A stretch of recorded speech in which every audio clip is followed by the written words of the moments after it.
Bonjour tout le monde, bienvenue à vous. Merci beaucoup d'être ici aujourd'hui avec nous pour cette conférence. Démarquez-vous grâce à une stratégie de communication performante. Alors, on est ravis d'être ici pour passer 45 minutes avec vous, pour vous conseiller, vous inspirer. L'objectif, c'est que vous puissiez ressortir de cette conférence plein d'énergie et avec des germes d'idées pour votre propre communication sur vos différents projets. Je m'appelle Juliette Eskenazi, je suis la fondatrice de l'agence Poussin Communication. J'ai l'honneur d'animer en duo avec ma collaboratrice Ariane cette conférence et surtout nous avons le plaisir d'avoir 2 clientes qui sont venues prendre du temps sur leur après-midi pour pouvoir témoigner et échanger avec nous sur le sujet de la communication. Donc, plus loin, Elodie Boubila de Docali, qui se présentera plus précisément tout à l'heure, et Rizlen Gebran, ici, de CBL Réagir et de ESI Intérim. Vous pouvez les applaudir.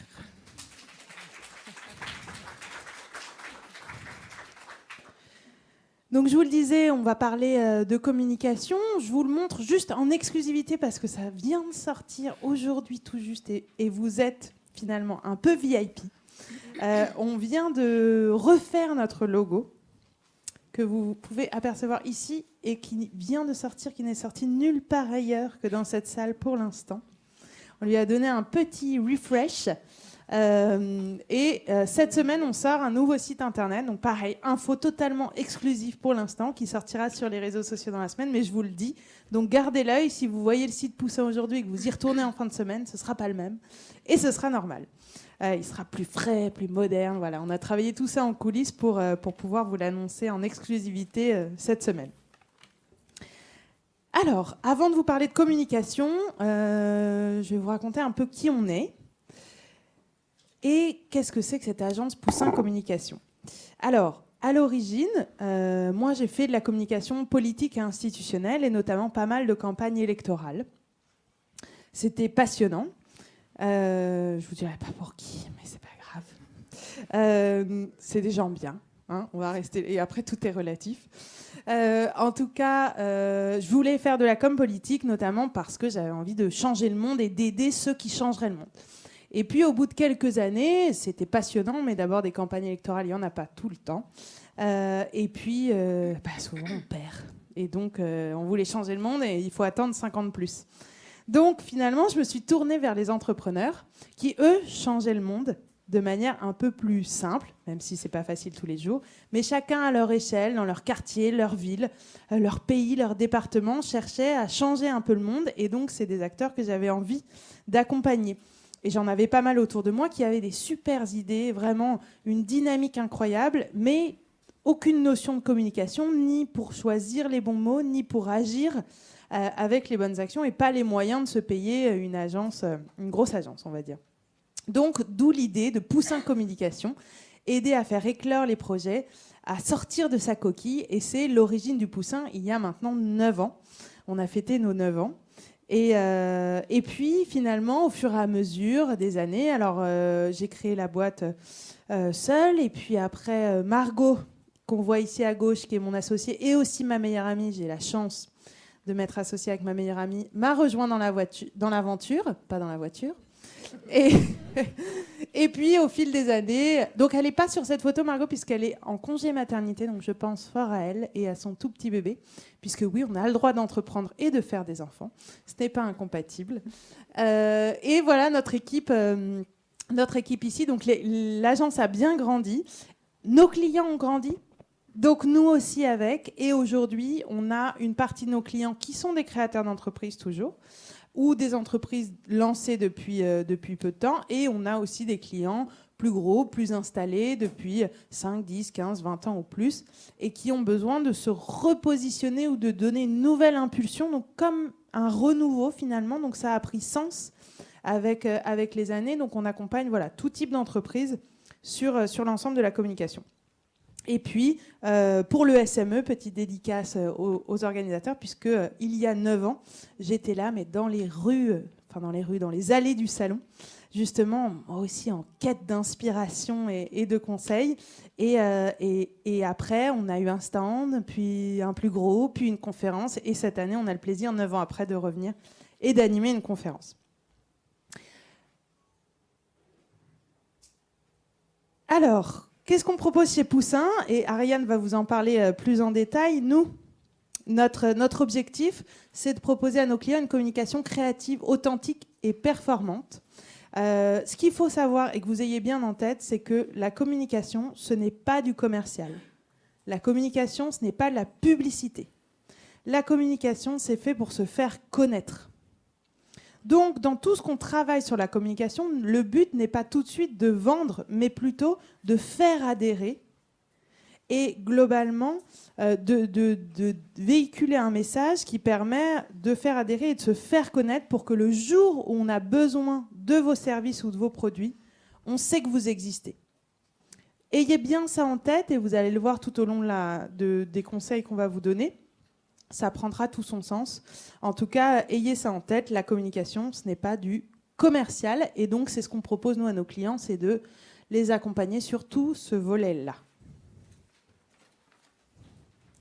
Bonjour. Si, vas-y. Oh, bonjour. Alors, je vais vous présenter ce qu'on propose chez Poussin Communication. Donc, on a plusieurs pôles, notamment un pôle conseil et stratégie qui va nous intéresser particulièrement aujourd'hui par rapport à la stratégie de communication. Un pôle identité de marque, donc avec la création d'un nom, d'une identité visuelle, donc qui est vraiment au lancement de son entreprise quand on démarre les premières actions de communication à mettre en place. Et puis, on a un pôle digital. On y reviendra sur le web. Il y a pas mal de choses à faire. Un pôle création graphique pour créer des supports, de la production audiovisuelle. On y reviendra aussi. C'est assez incontournable. Et comme on le fait aujourd'hui, on partage beaucoup nos compétences lors d'ateliers ou de formations. Et donc, on va accompagner nos clients, que ce soit au lancement de leur activité pour les aider à avoir une communication qui soit pertinente et efficace, notamment sur donc, la stratégie qui va être le socle essentiel quand vous vous lancez. Et cette stratégie, il faut vraiment qu'elle soit pensée au démarrage de votre activité. Et ensuite, vous pouvez l'affiner au fur et à mesure de la vie de votre entreprise. Et vous pouvez également retravailler cette stratégie si vous avez des enjeux spécifiques. Par exemple, si vous souhaitez lancer une opération de manière ponctuelle ou si vous avez besoin de créer des actions spécifiques. Donc, on va les accompagner soit sur tout le lancement global, soit sur vraiment du cas par cas, par exemple la mise en page d'un mémoire technique, la création de supports pour des besoins plus à la carte. Alors, vous avez un petit échantillon de la vie de chez Poussin, de comment on voit les choses, quelle est notre approche avec nos clients et ce qu'on réalise. Et globalement, pour résumer un peu notre mood, je dirais que nous, on est vraiment engagés pour la réussite de nos clients. En fait, quand nos clients ils réussissent, c'est un peu comme si nous, on réussissait. Et on partage vraiment cet engagement-là, cette volonté de réussir. Et donc, on est très à l'écoute, on donne beaucoup de pédagogie pour ceux qui connaissent pas la communication, dont c'est pas le métier. Donc voilà, c'est une agence à taille humaine. On est très flexible. On dit de nous qu'on est sympa mais professionnel. Voilà, chaque projet, et comme chaque projet est unique, tous vos projets sont différents. Chez Poussin, on propose en fait des prestations qui sont à chaque fois personnalisées, qui sont totalement sur mesure en fonction des besoins, des enjeux de chacun, puisque chaque projet est unique. Alors, je vais vous présenter rapidement notre équipe. Donc, comme vous pouvez le voir, il n'y a que des filles. Alors, c'est pas volontaire au recrutement, mais il se trouve que dans la communication, c'est un milieu qui est très féminin. Donc, Girl Power. On a à l'agence un pôle communication, donc qui va s'occuper de tout ce qui est stratégie, conseil, et un pôle création, donc pour la création graphique. Et nos locaux, on est situé à Belleville, dans Paris, dans le 10e. Donc, comme vous pouvez le voir en arrière-plan, on a un ancien atelier d'artistes avec un petit jardin. Donc, c'est très sympa de travailler dans ce cadre. Voilà, alors fini de parler de nous. Maintenant, on va vous donner une série de conseils. Alors, go sur le sujet de la stratégie. Vous allez le voir, on va parler en 3 temps. D'abord, la partie vraiment message et identité de marque, puis les actions web et hors web. Évidemment, on est ensemble que pour une petite séquence, donc on jette des graines, hein, je vous le disais. C'est pas une formation, mais plutôt une sensibilisation au sujet.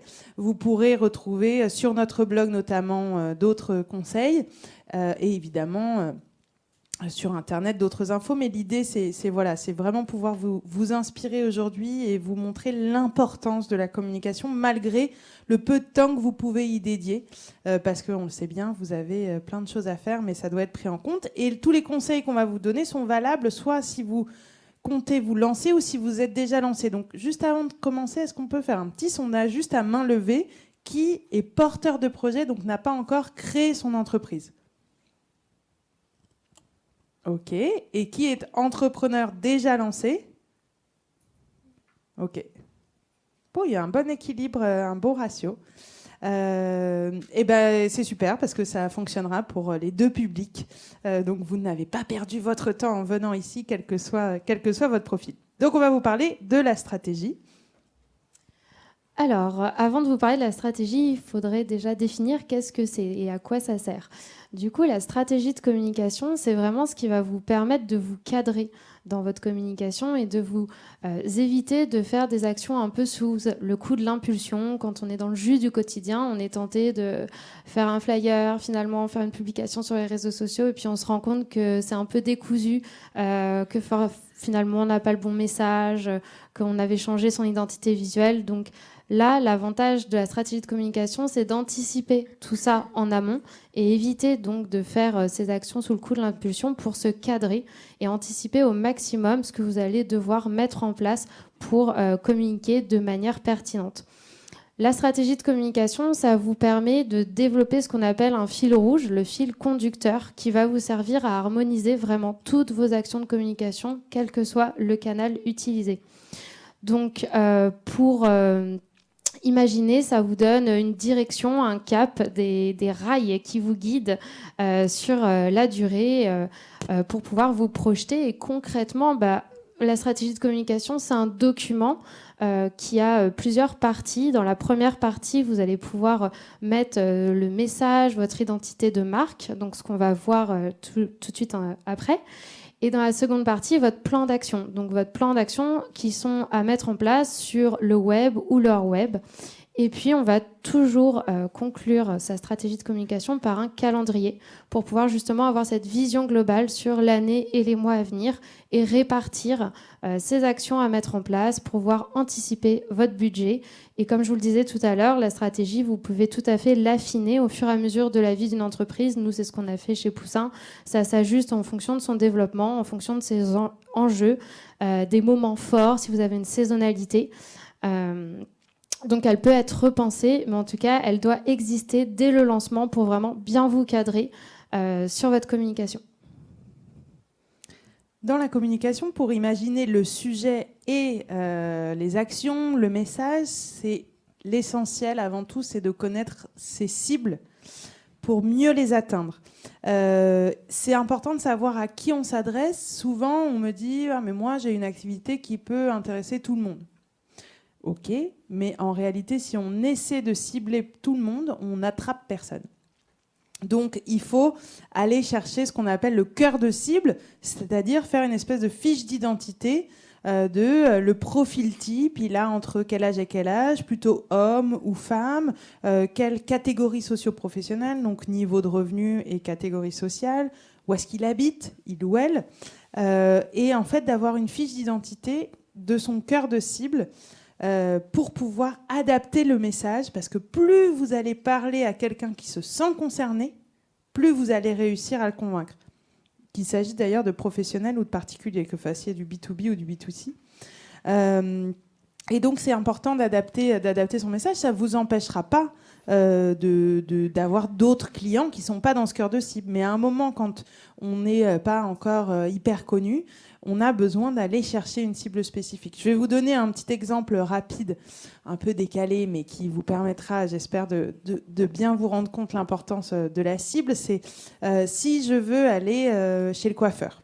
Je me balade dans la rue et j'ai besoin d'aller chez le coiffeur. Bon, mon coiffeur habituel est fermé, alors je me balade, il y a plein de coiffeurs dans la rue. Et puis, je tombe sur un coiffeur qui est tout blanc, avec des lustres, etc. Je me dis, il n'y a rien écrit sur la vitrine. Je me dis, oula, celui-là, il a l'air assez cher. Donc, l'image que ça renvoie, c'est, ça ne me parle pas, ça a l'air assez cher. Bon, je continue. Puis, il y en a un autre qui a écrit type coiffure, aujourd'hui, 3,50 € la coupe. Alors là, je me dis, pas du tout, en fait. Vous allez me pourrir la tête. Parce que du coup, image qui, moi, je ne suis pas dans la cible, parce que trop peu cher, pour le coup. Et je continue ma route et j'en vois un sympa avec des petits meubles chinés un peu jolis. Je me dis, oh tiens, ça c'est plutôt sympa, mais je continue ma route. Et là, il y a une devanture avec écrit coiffeur spécialisé pour les blondes d'1,65 m. Là, c'est mon coiffeur. Enfin, j'ai pas de doute, en fait. Je rentre, je sais que derrière, il va pouvoir me coiffer, il va me connaître, etc. Alors oui, ce coiffeur ne va pas attraper les brunes, les blondes, les rousses ou autres. Quoique, moi, si je dis à une copine qu'il est super, elle ira quand même malgré cette devanture. Mais en tout cas, c'est un exemple évidemment caricatural, mais pour vous expliquer à quel point, si vous parlez à votre cible et que vous lui dites que vous la connaissez, que ce produit ou ce service est fait pour elle et que vous savez que c'est fait pour elle et que vous êtes expert, dans ce cas-là, c'est jackpot sur des gens qui ne vous connaissent pas et vous pouvez capter beaucoup plus facilement l'attention. Voilà, donc l'importance absolument de connaître ses cibles et de les définir, et ça fait partie du document dont Ariane parlait. Sur votre document, sur une des pages, vous définissez le cœur de cible, le profil type, etc. Alors ensuite, une fois que vous avez travaillé votre cible, il va falloir analyser votre marché, puisque quand vous allez vous lancer votre activité, vous allez arriver sur un marché où il y a déjà du monde. Et c'est une bonne chose, en fait, que vous ayez des concurrents. Si vous arrivez sur un marché et qu'il n'y a personne, il faut se poser des questions. Si personne n'y a pensé, c'est louche. Donc c'est une bonne chose d'avoir des concurrents, c'est rassurant, ça veut dire que votre marché, il est porteur. Mais il faut analyser ce marché-là. Donc, il va falloir identifier qui sont vos concurrents. Quand vous arrivez sur le marché, vous avez des concurrents qu'on appelle des concurrents directs. Ça veut dire qu'ils vendent le même produit ou service à la même cible, justement. Ceux-là, il faut les analyser et savoir qu'est-ce qu'ils mettent en avant dans leur communication. Et puis, on a les concurrents indirects. Les concurrents indirects, c'est ceux qui ne vont pas forcément proposer le même service, mais qui vont répondre à un même besoin. Pour vous illustrer ça, par exemple, si j'ouvre une boulangerie, mon concurrent direct sera une autre boulangerie dans le quartier, puisqu'elle propose les mêmes services aux mêmes habitants du quartier. Et mon concurrent indirect, ce sera par exemple une marque de biscuits sucrés comme Michel et Augustin, parce qu'ils vont répondre aux mêmes besoins de confiserie, de gâteaux pour le goûter. Sauf que ils sont pas sur les mêmes circuits de distribution, ils sont pas fabriqués au même endroit, donc c'est pour ça que c'est un concurrent indirect. Mais c'est quand même intéressant de l'analyser pour voir, même s'ils ont des moyens de communication qui sont incomparables avec une boulangerie de quartier, de voir quelles sont les actions qu'ils mettent en place, quels sont les messages qu'ils utilisent, quel est l'univers visuel qu'ils mettent en avant. Et donc, ça peut devenir des sources d'inspiration pour vous, pour retirer qu'est-ce qui fonctionne bien dans leur communication et qu'est-ce qui ne fonctionne pas bien pour ne pas faire les mêmes erreurs. Du coup, donc, identifiez vos concurrents, les suivre aussi. Vous avez la possibilité de vous abonner à leur newsletter, de les suivre sur les réseaux sociaux pour justement rester en veille sur ce qu'ils font, sur ce qu'ils mettent en avant et de vous faire un petit tableau synthétique pour noter toutes ces idées. Et la finalité, quand vous arrivez sur ce marché-là, c'est de connaître les codes de votre marché, de votre secteur d'activité et de faire mieux et donc de sortir du lot, de proposer quelque chose qui n'a pas déjà été fait pour proposer quelque chose de plus original. Une fois que vous avez en tête vos cibles, analysé vos concurrents, il faut travailler sur l'identité de marque. Donc ça, c'est au moment où vous vous lancez. Si vous êtes déjà lancé, il ne faut pas hésiter à remettre en question régulièrement, pas tous les jours non plus, mais l'identité de marque pour savoir, parce que tout ça se peaufine et évolue. Alors l'identité de marque, c'est quoi ? C'est qu'il faut vous dire qu'une entreprise, finalement, c'est ce qu'on appelle une personne morale. Nous sommes, vous et moi, des personnes physiques, mais vous avez ou allez créer une personne morale. Alors, juridiquement, je ne sais pas qui a inventé ce terme, mais je trouve ça assez intéressant parce qu'en fait, on crée des personnes. Et finalement, comme une personne, une entreprise doit avoir un nom. Et c'est comme... Alors, je ne compare pas une entreprise et un enfant, mais si vous donnez un nom pas sympa à un enfant ou qui colle pas bien, toute sa vie, ça va être difficile. Et c'est un peu pareil pour votre entreprise. Il ne faut pas vous rater sur le nom que vous allez lui donner. Et puis, votre entreprise, elle doit l'incarner, ce nom, elle doit le porter. Cette entreprise, elle doit avoir un style, comme une personne physique, à travers son univers visuel, son logo, ses couleurs. Et puis, votre entreprise, elle doit avoir un caractère, finalement, comme une personne. Est-ce qu'elle est rigolote ? Est-ce qu'elle est décalée ? Est-ce qu'elle est très sérieuse ? Il faut lui donner vie à travers les mots et à travers la communication. Ça s'appelle le positionnement. Le positionnement d'une entreprise, c'est comment on se rappelle de vous dans la masse des concurrents. Et qu'est-ce que vous renvoyez comme image ? Alors, on prend souvent comme exemple avec Ariane dans nos formations, on compare pour les gourmands, Michel et Augustin, que les créateurs d'entreprises aiment bien généralement comme inspiration, et Bonne Maman. 2 marques qui vendent à peu près la même chose, au même prix, les mêmes canaux de distribution, mais des univers complètement différents. Bonne Maman, très authentique, à l'ancienne. On a un doux parfum de nostalgie quand on voit cette marque. L'autre, déluré, funky, on a envie de chanter et de faire la fête quand on mange les gâteaux. Pourtant, ils vendent la même chose.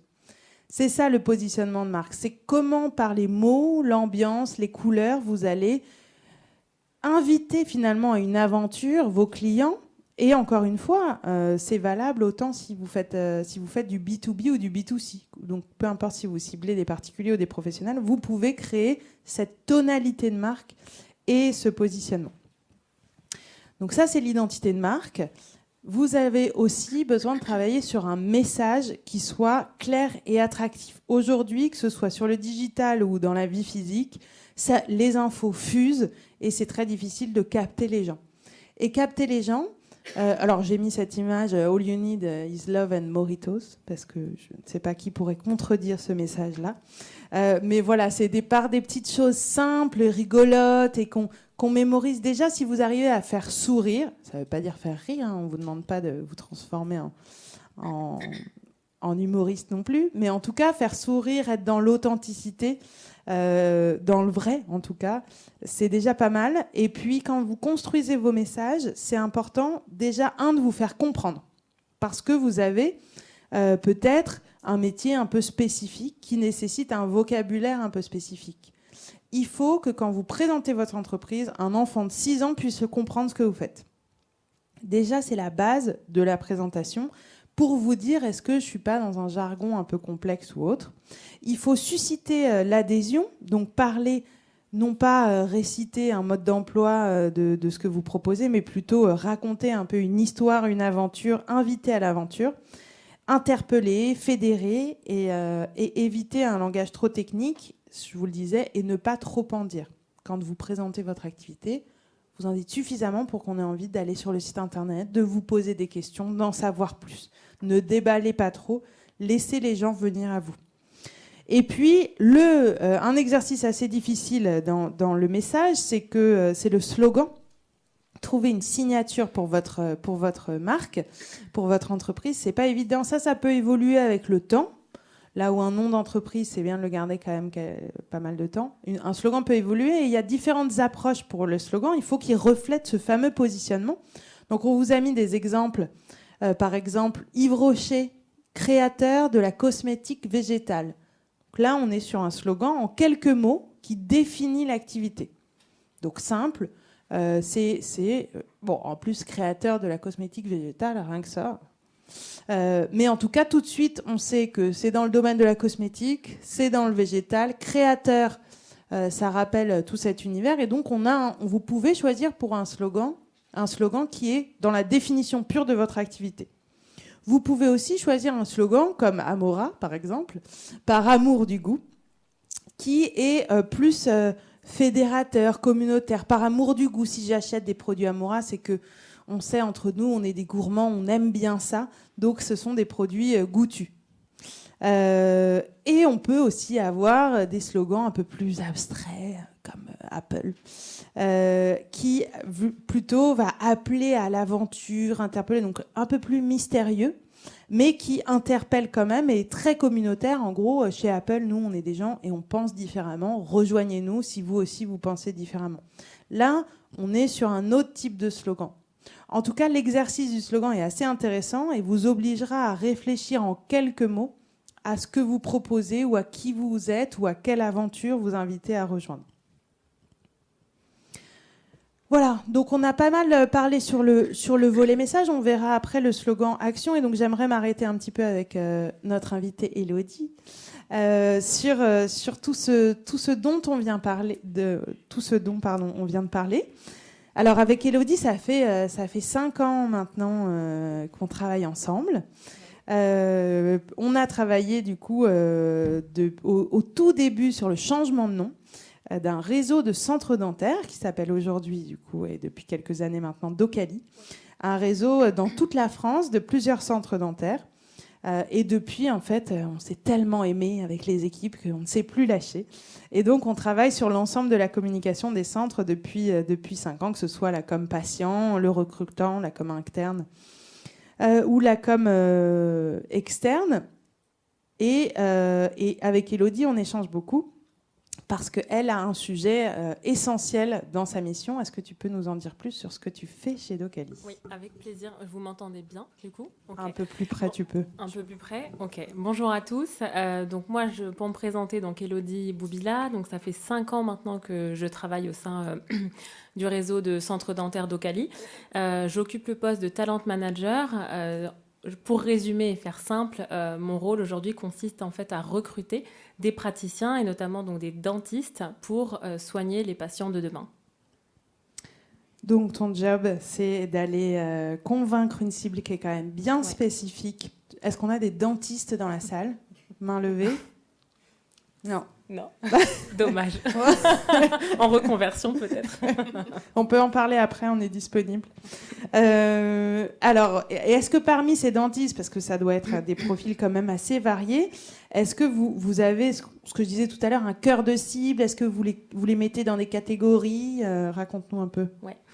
Alors du coup, oui, comme le disait Juliette, c'est très important de pouvoir cibler, d'avoir une cible. Nous, en recrutant les dentistes, notre cible va être dans un premier temps donc axée sur les dentistes exerçant déjà en France. Et la deuxième cible va être donc les dentistes qui exercent leur profession à l'étranger. Donc en effet, là, on a affaire à 2 catégories, donc 2 populations différentes qui ne vont pas être sensibles et sujettes en fait au même message qu'on va pouvoir adresser puisqu'ils vont avoir des besoins complètement différents les uns des autres. De la même façon, on va avoir une sous-cible en quelque sorte qui va plutôt correspondre à l'expérience du praticien. En effet, un jeune diplômé ne va pas avoir les mêmes attentes qu'un professionnel qui exerce depuis plusieurs années. Et alors, quels sont pour ces différentes catégories de dentistes les messages clés que vous allez mettre en avant pour les convaincre de vous rejoindre ? Alors, pour que les dentistes nous rejoignent, alors je vais plutôt parler de manière générale pour tout futur collaborateur qui aurait envie de rejoindre une structure ou la vôtre par la suite peut-être. Pour moi, ce qui est important, c'est de mettre en avant en fait les valeurs, l'ADN de l'entreprise. Pourquoi en fait un salarié irait chez Docali typiquement ou chez une autre entité, une autre structure. Tout ça, pour moi, ça représente et c'est la marque employeur, en fait, de votre future entreprise. C'est aussi la promesse employeur qu'on va faire auprès des futurs candidats. Il faut que le message soit vrai. parce que si vous affichez une communication en interne et qui est complètement différente une fois que le collaborateur est recruté, bon là, c'est un autre sujet de recrutement et on arrive à un échec en termes de recrutement et c'est un coût, etc. Mais c'est pas l'objet de la conférence. Donc nous, en interne, enfin en tout cas chez Docali, on a choisi de porter de porter les messages suivants auprès des dentistes, à savoir de mettre en avant l'équilibre vie privée et professionnelle qu'ils pourraient avoir en rejoignant le réseau en tant que salarié, ou encore le fait de pouvoir travailler en équipe et d'être accompagné par une assistante pour prodiguer les soins aux patients, ou encore par exemple tout ce qui va concerner le développement des compétences, à quoi va s'attendre le dentiste une fois qu'il aura rejoint le réseau. Donc finalement, là, c'est pour ta thématique recrutement et pour les autres thématiques globalement en communication. L'approche qu'on propose chez Poussin, c'est de communiquer vrai. Parce qu'effectivement, qu'il s'agisse du recrutement ou de vendre un produit ou un service, si vous avancez des arguments et derrière que les gens ne s'y retrouvent pas, il n'y a pas pire qu'une communication où les gens sont déçus derrière. Donc important d'aller chercher finalement en vous l'authenticité, les vraies valeurs ajoutées et de savoir les mettre en avant dans vos messages. Ensemble, Élodie, on a travaillé sur cet univers Docali, donc le nom, le logo, dans les centres. On a harmonisé aussi les centres, les supports de communication. Est-ce que tu penses que c'était important justement d'avoir cette identité de marque finalement ? Oui, complètement. Ça l'a été puisque on a, c'est un sujet qui est très important. Juliette en parlait. L'identité visuelle, toute entreprise en a une et c'est ce qui permet de se faire connaître en externe. Mais c'est aussi ce qui nous permet de se différencier sur un secteur qui peut être concurrentiel. Le dentaire l'est très clairement. Mais aussi, c'est ce qui permet d'être identifiable auprès de différents publics, que ce soit des clients, des prospects, de futurs salariés ou encore des patients. Merci beaucoup, Élodie, pour ce témoignage sur le volet message. Alors, on va poursuivre. Une fois que vous avez travaillé votre identité de marque, vos messages, votre positionnement, que tout ça est bien prêt, vous allez pouvoir lancer ce qu'on appelle une campagne de communication.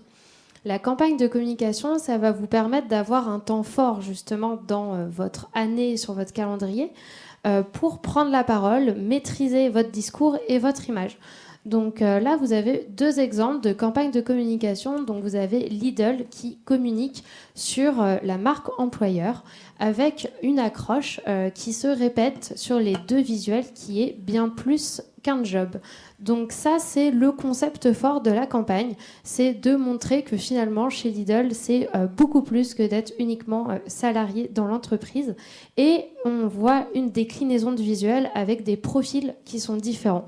Donc ça, c'est le concept de la campagne, c'est-à-dire qu'on va choisir une idée très forte et qu'on va la décliner sur 4-5 visuels maximum pour faire une déclinaison. À droite, vous avez Frino, qui est un service de transport, pareil, qui décline le concept sur des profils différents, avec à chaque fois une accroche qui est commune, donc qui est libre, qui met en avant vraiment le concept de la liberté grâce à leur service, et qui va personnaliser l'accroche en fonction du profil qui est mis en avant dans la voiture.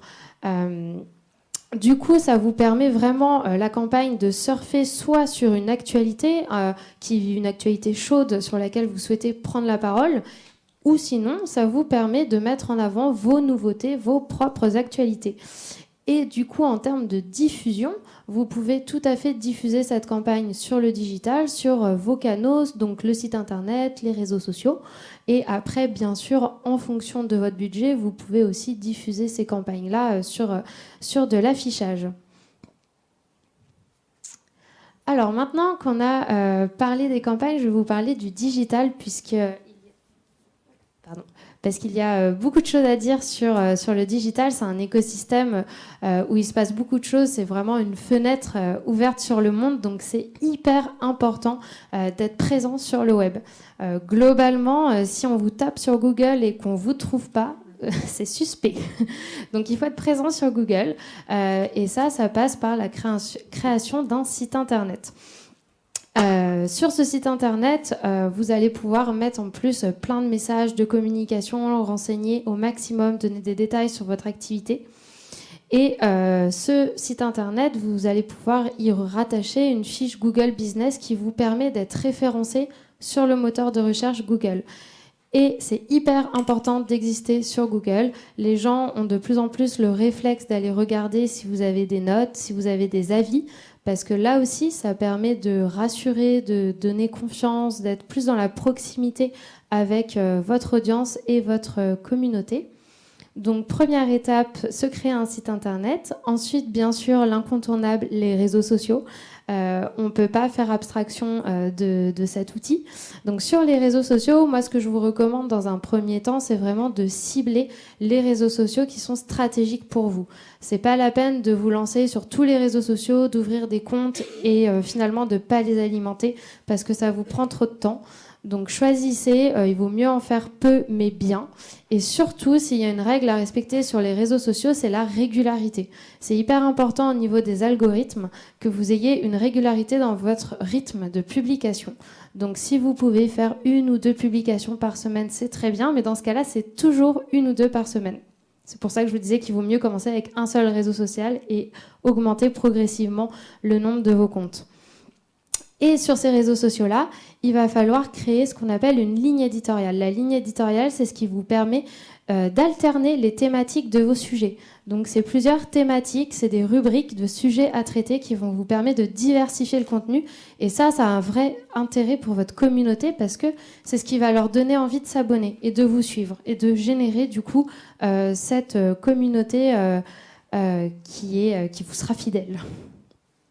Ensuite, sur le digital, il faut aussi mettre en place de temps en temps des campagnes publicitaires. Tout ce que je viens de vous dire, le site internet, les réseaux sociaux, c'est très bien par rapport au référencement naturel.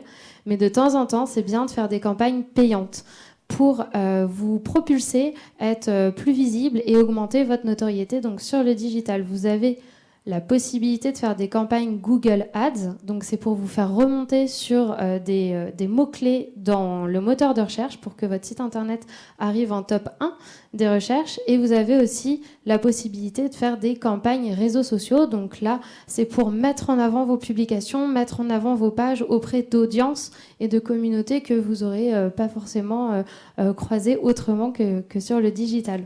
Donc ça vous permet de vraiment qu'on puisse vous trouver facilement. Et le dernier support dont je souhaitais vous parler, et je vous en avais un peu dit tout à l'heure, c'est la vidéo. Donc la vidéo, ça cartonne en ce moment. C'est vraiment un support qui est très dynamique, qui est percutant dès les premières secondes, qui capte tout de suite l'attention.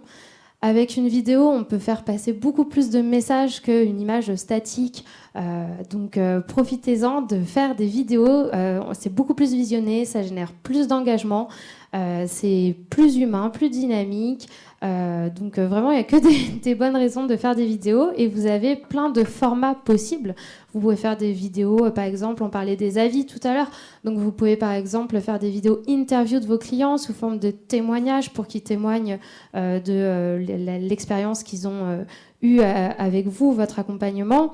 Vous pouvez faire des vidéos un petit peu plus virales. Donc là, c'est des pastilles qu'on va diffuser sur les réseaux sociaux. Donc c'est 30 secondes maximum. Ou des vidéos focus sur votre produit, sur votre service, ou une vidéo de présentation générale de votre structure. Voilà, vous pouvez varier ces différents formats. Ça fonctionne bien.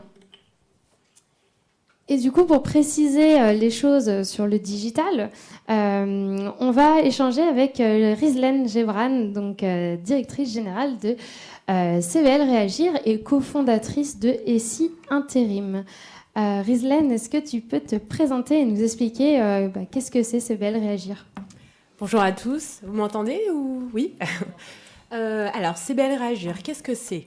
C'est une structure de l'économie sociale et solidaire. Oh là là, j'ai dit des mots barbares. L'économie sociale et solidaire, en réalité, c'est très simple. Vous avez des personnes qui n'ont pas d'emploi, une multitude en France, donc c'est très tendance, a priori, depuis de nombreuses années, qui cherchent un emploi. Voilà, donc mon travail, c'est de donner une chance à ces personnes, de les recruter et de les accompagner vers l'emploi durable. Voilà. Donc on accompagne depuis 1995 une multitude de personnes. On a commencé sur 3 communes dans les Yvelines et aujourd'hui on a implanté dans 52 communes dans les Yvelines. Voilà. Et nous employons 350 personnes. Une belle réussite. Du coup, comme CBL existe, comme tu le disais, depuis 1995, est-ce que tu peux nous raconter un peu l'évolution de la structure jusqu'à aujourd'hui ? En fait, c'est une très jolie histoire qui a commencé par une poignée de bénévoles, voilà, qui s'étaient investis de l'intérêt général et qui ont décidé de tendre la main et d'aider des gens à trouver un travail dans un premier temps. Et ces gens-là, en fait, progressivement, ça s'est professionnalisé pour devenir aujourd'hui la structure qu'elle est et que j'ai le plaisir de diriger. Voilà. Merci. Et alors du coup, pour vous raconter, avec Rizlen, on travaille ensemble depuis 1 an maintenant sur la communication digitale. Nous, on anime l'ensemble des réseaux sociaux de CBL Réagir. Est-ce que tu peux justement revenir un peu sur comment vous faisiez avant pour gérer ça et pourquoi aussi avoir fait appel à une agence de communication ? Ouais. Alors, le secteur dans lequel on évolue, si vous voulez, c'est un secteur sur lequel on ne communique pas. Donc, je ne sais pas si vous avez déjà entendu parler de structures parlant du chômage autre que l'État ou éventuellement des revues économiques. Non, très peu. C'est pas très glamour, donc c'était très très compliqué de communiquer sur ces sujets. Donc, il y avait bel et bien des réseaux sociaux. Alors, il faut savoir que les réseaux sociaux, si vous voulez, vous avez tous des réseaux sociaux, des comptes, etc. C'est pas tout à fait la même chose de les utiliser à des fins professionnelles. Voilà, comme le disait tout à l'heure Ariane, il faut de la régularité, une stratégie, une directrice. Et en réalité, chez CBL, on avait tout créé, des comptes à peu près partout d'ailleurs, pas forcément sur des choses utiles, Twitter notamment, qui n'était pas forcément le plus intéressant pour nous. Et du coup, ce qu'on s'est dit, c'est qu'on n'a pas les ressources en interne, ni les compétences. Donc on s'est entouré d'Ariane et de l'agence Poussin pour essayer en fait de cadrer tout ça, tout simplement, de fixer une ligne, une stratégie, une régularité. Parce que lorsque vous devez produire 2 publications par semaine au minimum, il vous faut du contenu. Et du contenu qu'il faut alimenter au maximum. Donc voilà, donc on avait besoin d'aide. Et ça a très bien marché. Dans notre cas, on a la chance en fait d'avoir trouvé la ligne après quelques rediscussions. Et aujourd'hui, on peut dire que voilà, on a réussi à démocratiser un sujet qui n'est pas simple, pas léger, pour aussi également donner la chance à des personnes qui sont éloignées de l'emploi de montrer qu'ils ont parfois des parcours incroyables, qu'ils ont retrouvé le chemin de l'emploi, voilà, grâce à eux-mêmes, voilà. Donc ça n'a pas été simple, et je pense que voilà, la communication digitale a été aussi pour nous, si vous voulez, le moyen de rendre très rapidement une image dynamique à notre structure qui en faisait cruellement défaut. Voilà, certes, elle est ancienne, ça représente énormément de salariés, 350, 5000 clients. Voilà, donc c'est une structure qui est établie depuis très longtemps. Malgré tout, voilà, vous pouvez être désuet, perdre en attractivité. Et donc, les réseaux sociaux et une campagne digitale faite par vos soins ou faite par une agence, en fait, ça permet de manière très accélérée de restaurer l'image et le dynamisme d'une structure. Voilà. Merci beaucoup, Rizlen. Je t'en prie.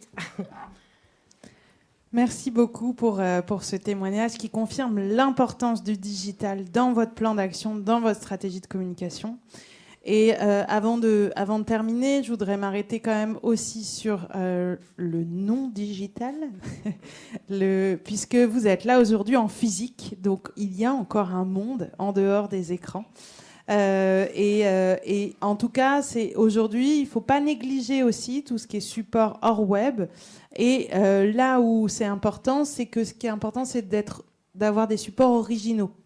Parce qu'avoir un flyer qui ressemble à un prospectus de pizzeria, qu'on a en grammage tout fin, pas très funky ou autre, finalement, ça vous coûte des sous et ça ne vous rapporte pas grand-chose. Donc si vous faites des supports, il faut essayer de les penser évidemment en cohérence avec votre univers visuel, mais aussi dans une forme d'originalité qui correspond à votre positionnement. Il vaut mieux dépenser un peu de sous pour faire des jolis supports, une jolie carte de visite, une boîte, une carte de vœux, un joli kakémono, une plaquette, un magazine, ce que vous voulez par rapport à votre stratégie, plutôt que dépenser peu et faire des supports pas terribles. Voilà. En tout cas, c'est à prendre en compte dans votre stratégie. Vous faites du B2B, il vous faut une plaquette de présentation, c'est important. Vous faites du B2C, vous avez peut-être besoin d'un petit catalogue, d'un petit flyer ou d'une petite carte de remerciement si vous vendez des choses pour vos clients.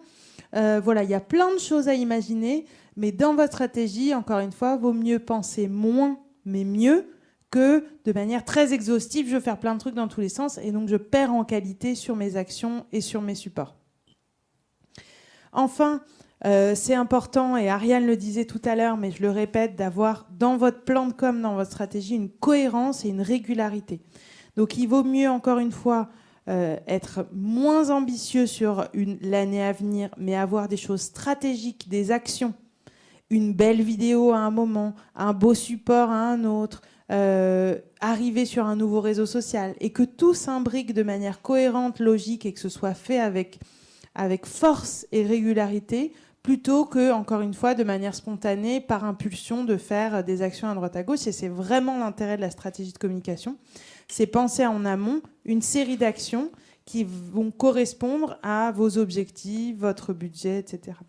Et donc, c'est évidemment pas évident, hein, je ne le dis pas, moi c'est facile à dire, c'est mon métier.